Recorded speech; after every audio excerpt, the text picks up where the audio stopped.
Alright, so watch till the end so you don't miss out on any crucial information, especially the part where we set your pricing and connect your payments. First, go to school.com and create a new group. Fill in your basic details, enter your first and last name, your email, and then set a password. Once you're in, Skool may ask you to name your group and enter your card details. Skool gives you a 14-day free trial, and after that, it's $99 per month. Next, upload a nice image or logo and write a short description. This is what your members will see when they land on your group page, so make it clean and clear.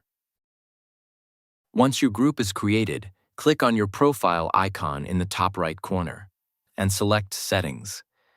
Inside the Community tab, select the community you just created. Now, head to the Pricing option from the left-hand menu. Skool will now prompt you to connect your Stripe account. If you already have one, just log in and connect it. If not, Skool makes it super simple to create one right there.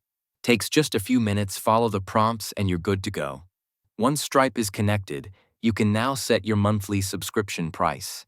You can also offer a free trial, totally optional, but a nice way to reduce friction for new members.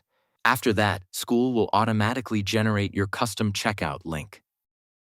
Still in Settings, don't forget to go through the other tabs like Set your community rules, choose your time zone, write a welcome message to greet your new members. This helps your group feel more personal, clear, and professional. Now it's time to add some value.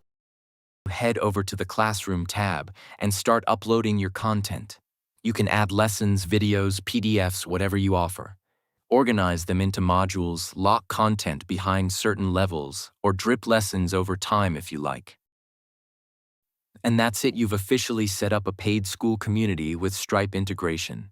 If this walkthrough helped, don't forget to drop a like and subscribe for more Skool tutorials and growth tips. Thanks so much for watching, and I'll see you in the next one.